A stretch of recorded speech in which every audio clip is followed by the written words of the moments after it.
बगल में रखा फोन बार बार नया मैसेज आने की सूचना देता रहा। मैंने खींच कर डेटा ऑफ कर दिया। मुझे पता था मैसेज नीरू का ही होगा। क्या करूं उसकी तस्वीर देखकर? वो कहाँ घूमी, कितने नए डिजाइनर से मिली, क्या कुछ नया सीखा, मुझको जानकर करना भी क्या था। एक लंबी सांस खींचकर मैंने खुद से बोले झूठ को सच मानने की कोशिश की।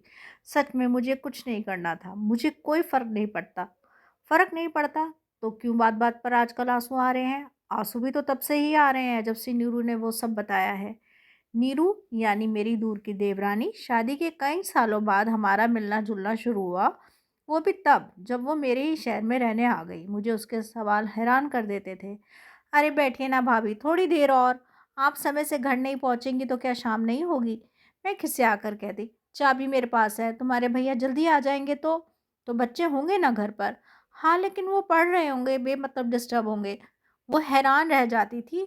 उसको लगता होगा कि ये किसी दूसरी दुनिया की बातें हैं।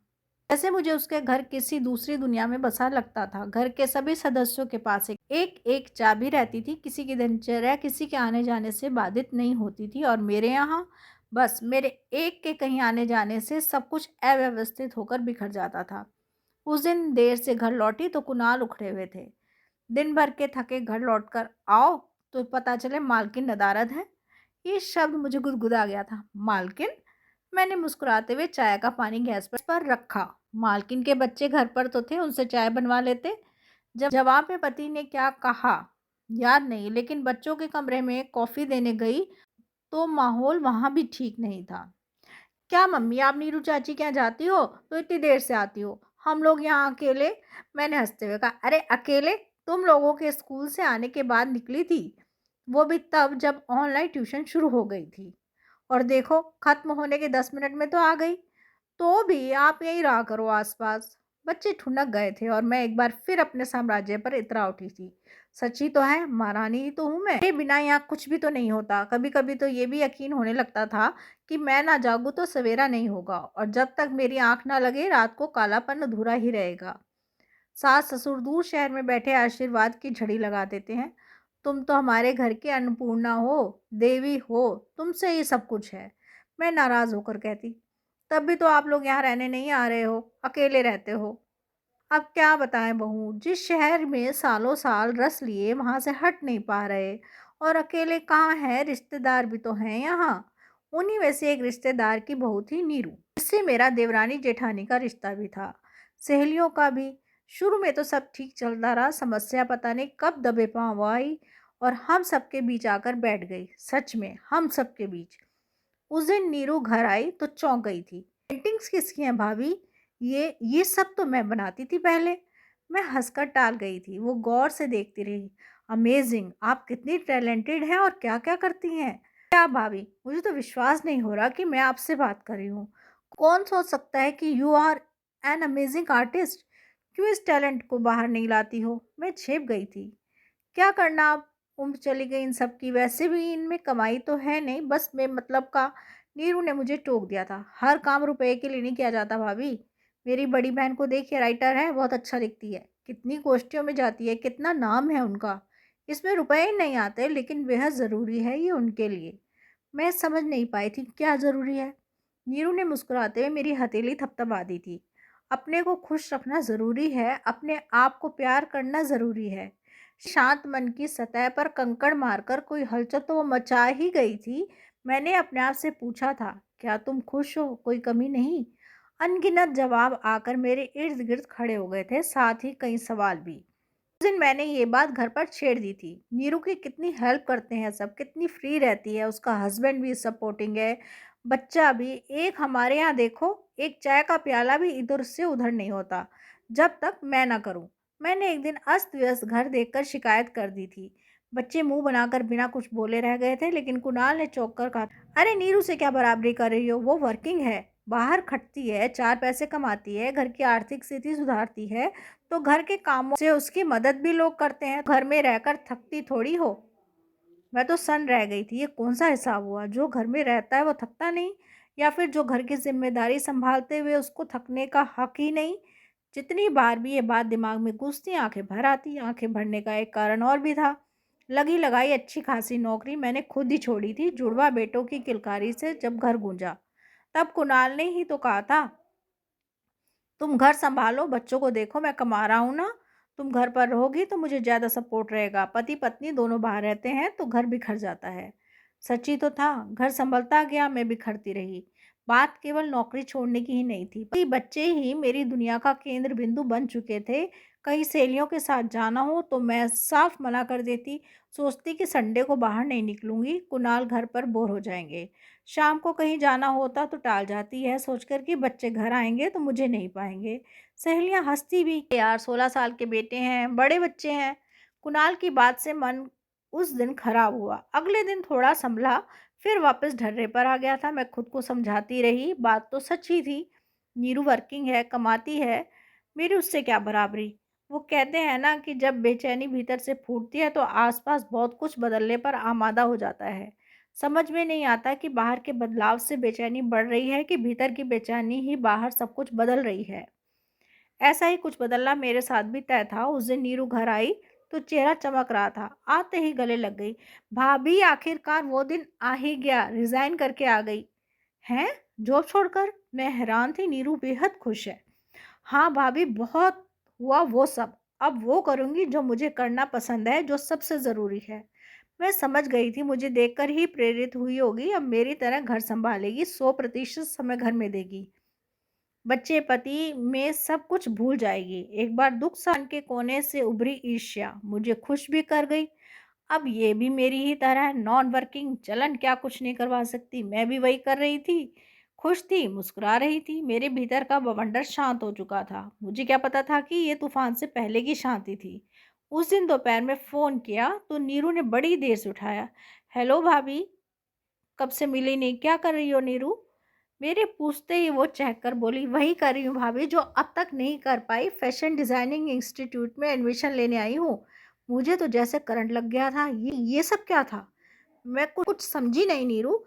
कल घर आकर बताती हूँ भाभी, आराम से। हंसते हुए उसने तो फ़ोन रख दिया था, लेकिन मेरी हंसी नदारद हो चुकी थी। इस दोपहर से उस दोपहर का समय इतना भारी कटेगा मैंने सोचा ही नहीं था कि उसके आते ही मैं हड़बड़ा गई थी। तुम का एडमिशन लेने गई थी? तुम तो कह रही थी अब तुम आराम करोगी, मतलब घर संभालोगी। हड़बड़ाकर मैं पता नहीं क्या क्या कह गई थी। नीरू मुझे एकटक देखे जा रही थी। ये मैंने कब कहा था भाभी? मैंने कहा था कि अब वो करूंगी जो करना चाहती हूँ। पहले नौकरी गृहस्थी में फंसी रही, अब लगता है बहुत हुआ घर नौकरी। अब इधर फोकस करूं, घर भी सेट है, बेटी भी बड़ी हो गई है। मैं अवाक बैठी उसको सुनती जा रही थी। उसकी 10 साल की बेटी बड़ी हो गई है, मेरे 16-17 साल के बेटों को अभी छोटा ही मान रही हूँ मैं। सवाल तो ऐसे ऐसे मुंह में आ रहे थे जैसे दीन दुनिया से बेखबर मैं कोई अनाड़ी हूँ। अभी तो सालों कोर्स चलेगा, कमाई थोड़ी होगी, मतलब बाद में होगी, है ना? हाँ भाभी, अभी तो बहुत कुछ सीखना है। वैसे भी ये सब कमाई के लिए थोड़ी कर रही हूँ, बस सीखना है, जानना है। उसकी आंखों में दीप टिमटिमा रहे थे, दीप आशा के, सपनों से भरे हुए। पता नहीं क्यों मेरी आंखों में ठीक उसी वक्त से कुछ बुझ गया था। कितना मन था मेरा पेंटिंग सीखने का। थोड़ा बहुत सीखा कि तभी नौकरी लग गई, फिर शादी, बच्चे, और फिर नीरू बोलती जा रही थी, भाभी सीखने की कोई उम्र थोड़ी होती है, जब जागो तभी सवेरा। नीरू की हर बात से मैं चकित ही थी। किन सपनों की बात कर रही है ये? वो सपने जिनको हम खुद ही थपकी देकर सुला चुके होते हैं। उस दिन के बाद से तो जैसे मैं बुझ ही गई थी, ना नौकरी कर पाई, ना सपने पूरे कर पाई। 10 बजे फोन बज गया, नीरू का ही कॉल था। हाँ नीरू, क्या हुआ? मैंने अनमने ढंग से पूछा। वो हमेशा की तरह चहक रही थी। आपको कितने मैसेज किए, देखे ही नहीं आपने? देखो तो कितने फेमस डिजाइनर से मिले कर आई हूँ आज मैं, एक इवेंट था। मैं झुंझला गई थी। इतनी उपलब्धि दिखाने के लिए इसको इतनी रात ही मिली थी। कल बात करते हैं नीरू, आंख लग गई थी मेरी। मेरा साफ झूठ भी उसके उत्साह को कम नहीं कर पाया। फोन रखने की बजाय वो फिर बोली, अच्छा सुनिए भाभी, एक हफ्ते की वर्कशॉप है पेंटिंग की। पता है, उन्हीं लोगों के लिए जिन्होंने लंबे समय से ब्रश थामा नहीं, जो फिर से शुरू करना चाहते हैं। आज मुझे पता चला तो मुझे आप याद आ गए। डिटेल्स भेजे हैं, देख लेना आप। Good night, love you. उसका स्नेह मुझे भीतर तक झकझोर गया। कितनी तो प्यारी है, अपनी व्यस्त दिनचर्या में भी मेरे लिए सोच पा रही है। क्या इतना काफी नहीं? मैं क्यों नहीं इस देवरानी जेठानी वाली प्रतियोगिता से निकल कर उसको देख सकती हूँ। ठीक उसी समय ध्यान से उसकी तस्वीरें देखी, सब पर कुछ ना कुछ लिखा। उसका मनोबल बढ़ाया। अंत में पेंटिंग वर्कशॉप वाले मैसेज पर नजर गई तो एक उदास मुस्कान मेरे चेहरे पर फैल गई। ये नीरू भी ना, दिल्ली में है ये वर्कशॉप, मैं भला कैसे दूसरे शहर जाकर अटेंड कर सकती हूँ। और तारीख भी तो देखो, 7 फरवरी से 14 फरवरी, 2 मार्च से बच्चों के एग्जाम है। ठीक 1 महीना पहले ही तो बच्चे ज़्यादा पढ़ते हैं। उसी बीच मैं दूसरे शहर जाकर कुर्सी थाम लूं। एक बार फिर अपने त्याग का मुकुट अपने माथे पर रखकर मैं अकड़ गई। ये क्या ही समझेगी ये सब। घर के लिए सब छोड़ दो तो कितना नाम होता है, कितनी तारीफ मिलती है। इतनी तारीफ कि उसके आगे सब कुछ बौना लगने लगता है। मन में हलचल तो थी, लेकिन अपने आप को समझाने की मैं अभ्यस्त हो चुकी थी। मैं ही क्या, हर हाउसवाइफ ढकने में तो प्रवीण होती ही है। टेबल पर दाग लगा हो तो कवर डालकर ढक दो, अलमारी अस्त व्यस्त हो तो पर्दा लगा दो, किचन गंदा है तो दरवाज़ा बंद कर दो, और मन अगर ज़्यादा फड़फड़ाने की सोचे तो झट से पिंजरे में डालकर ताला मार दो। मैं भी सब कुछ बंद करके आंखें मूंद कर लेटी ही थी कि कुणाल ने आकर पूछा, सो गई हो क्या? देखो जो फैमिली वाला ग्रुप है उस पर नीरू की कितनी सारी तस्वीरें आई हैं। कितने बड़े डिजाइनर से मिली आज, फोटो खिंचवाई, वैसे ही बड़ी टैलेंटेड। कुणाल फोन निहार कर मुस्कुरा रहे थे। मैं हैरान रह गई थी। ईर्ष्या फिर मेरे ऊपर हावी होने लगी थी। इसमें टैलेंट क्या है? घर छोड़ छोड़ कर हर जगह जा रही है, घूम रही है, मिल रही है। कुणाल चीख पर बोले, हाँ तो हर कोई ये काम नहीं कर सकता। बोल्डनेस, कॉन्फिडेंस चाहिए होता है। मेरे अचानक आंसू आ गए थे। अच्छा, मैं करूं इस तरह तो चलेगा आपको? बच्चों को और ठाका मारकर हंस पड़े। तुम छत पर जाने से पहले तो 4 बार बच्चों के कमरे में झांकती हो कि बच्चे कुछ खाने को तो नहीं मांग रहे। तुम बाहर जाओगी। मैं अगर देर तक सोता रहूं तो 4 बार आकर माथा छू जाती हो कि बुखार तो नहीं है। क्रोध करने वाली औरतें थोड़ा बड़ा सोचती हैं, तुम्हारे बस का नहीं है ये सब। तुम्हें तो सनक है घर संभालने की। कुणाल एक बार फिर हंसने लगे थे। बड़ी मुश्किल से अपना रोना रोक कर मैं बाथरूम की ओर दौड़ी और फपक पड़ी। ये सब मेरा पिछड़ापन ही है कि परिवार के सिवा मुझे कुछ सूझता ही नहीं। बच्चों की भूख की परवाह करना मेरी सनक है, पति की चिंता करना गलत है। जैसे जैसे मैं रोती जा रही थी वैसे वैसे पिछला समय याद आता जा रहा था। मैं यादों में भटकती हुई ढूंढती जा रही थी। स्कूल कॉलेज की टॉपर लड़की, अपने ओजस्वी भाषण से श्रोताओं को मंत्रमुग्ध कर देने वाली लड़की, दुनिया बदलने का हौसला लिए लड़की, सपनों से भरे झोले को कंधे पर टांगे हुए लड़की, वो लड़की आखिर गई कहाँ? खैर आ चुकी थी, सब लोग सो चुके थे। सुबह का सूरज निकला तो सब साफ था, बादल, कोहरा, धुंध कुछ भी नहीं। चाय पिलाकर यार, तुम सुबह सुबह लैपटॉप लेकर बैठ गई। कुणाल ने मेरे पास आकर झांका। मैंने बिना देखे जवाब दिया, वैलेंटाइन वीक मनाने का सोच रही हूँ। इस बार दिल्ली जाकर वहीं की टिकट देख रही थी।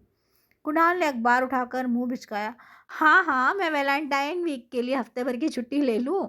मैंने एक लंबी सांस भरी। नीरू का भेजा मैसेज दिखाया, वर्कशॉप के बारे में बताया। कुणाल सकबकाए हुए थे।